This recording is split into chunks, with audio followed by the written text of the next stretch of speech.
Bueno, muy bien.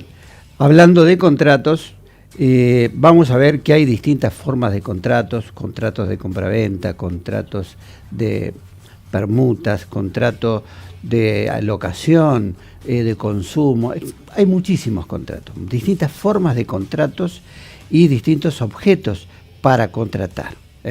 Podemos contratar de 1000 maneras y las formas que usted quiera las puede materializar a través de esta figura legal que es el contrato. El contrato es una forma de hacer mucho más fácil la vida de las personas.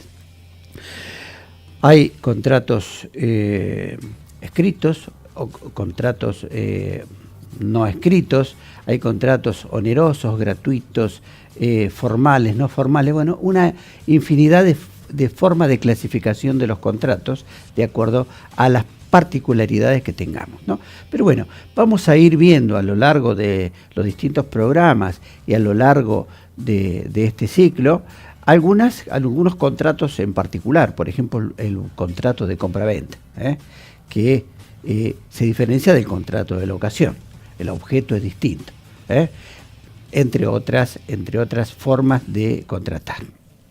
Bien, lo que acá estamos hablando es de cuestiones generales y nos vamos a ir un poco a la formalidad de los contratos.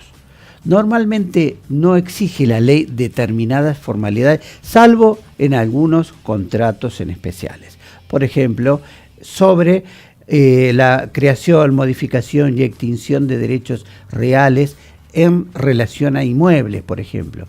La cesión de derechos hereditario o cesión de derecho en general se necesita a través de hacer una escritura pública. En fin, en algunos contratos sí la ley, para que este contrato tenga validez, usted necesita cumplir con algunas solemnidades y formalidades ya preestablecidas por la norma. Pero si no, usted puede contratar.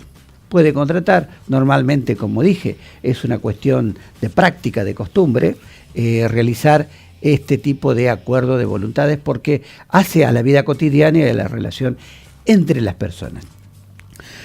Pero tenemos que tener cuidado. Tenemos que tener cuidado porque también, como nos hace fácil la vida contratar, también nos puede llegar a presentar algunos dolores de cabeza. Por lo tanto, al momento de realizar un contrato, por ejemplo, si a usted en su casa viene y contrata con un albañil o con alguna persona para que le haga un determinado trabajo, por ejemplo, lo ideal es que ese contrato, que no exige formalidades, pero lo plasme por escrito. Es decir, establezca cuáles son las obligaciones de cada uno, cuál va a ser la modalidad del trabajo que va a realizar la persona, el precio, la forma de realizar el trabajo, la forma de pago, si va a ser de contado, si va a ser en etapas. Bueno, ¿por qué?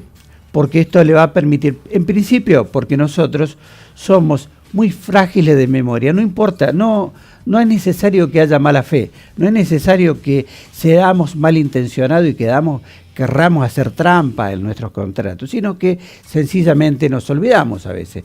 Y ahí entran las confusiones y a veces nosotros pensamos una cosa y en realidad el otro piensa otra y se presentan los problemas y los conflictos. Entonces, cuando nosotros dejamos plasmado en un papel firmado por ambas partes cuáles son las condiciones del contrato, qué es el objeto del contrato y cuáles son las formas de cumplir dicho contrato, a veces evitamos estas confusiones porque vamos al papel, lo leemos y en definitiva de ahí sacamos la respuesta a este conflicto. Pero también puede suceder, ojo, que este problema no es solamente para quien, o evitar el problema no es solamente para quien realice el contrato, sino para la otra persona también. Es decir, para ambas personas, para ambos partes del contrato, es muy beneficioso tener las pautas claras para poder evitar este tipo de confusiones. Bien, vuelvo ahora a lo que recién le quería decir. También puede ser que se presente un conflicto, no solamente de interpretación, sino de cumplimiento. Es decir, yo contraté con una persona para que me haga un trabajo y esa persona hizo la mitad y se fue. Entonces, ¿qué hago yo? ¿Cómo, si no hubiera dejado plasmado por escrito esto, cómo probaba? Sí, lo puedo probar por otros medios, porque los contratos se pueden probar por distintos medios idóneos y necesarios para poder acreditar efectivamente lo que se acordó, reconstruir lo que se acordó. Pero si uno no escribe, a veces se dificulta, supongamos. En el caso que tenemos como ejemplo, para probar que se arregló la efectivización de una pared, si se empezó a hacer la pared con una persona, se supone que se contrató esa obra para terminar la pared. Pero bueno, esto ya es una prueba de hecho que a veces suele ser difícil de probar o involucrar ya a testigos y demás. Pero si nosotros ya lo dejamos por escrito que fulanito tenía que hacer determinados metros cuadrados de pared, no hace falta llamar a los testigos, sino que con el contrato firmado yo puedo acreditar el incumplimiento. O bien la otra parte que cumplió con toda la pared, pero yo no le pagué todo el precio, puede exigirme o ir al juez para que yo le pague todo lo que me había comprometido en pagar.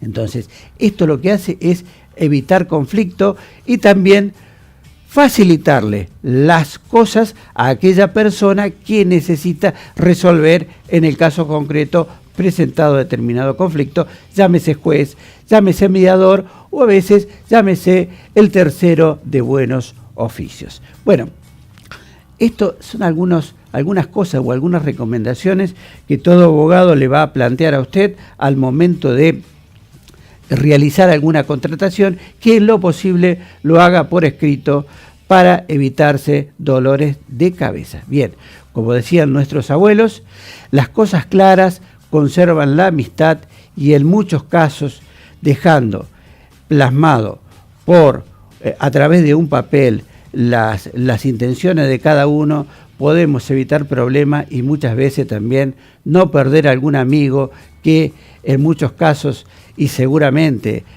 sucede a diario, se presentan, que por tener confusiones algunas amistades se desvanecen y a veces se rompen.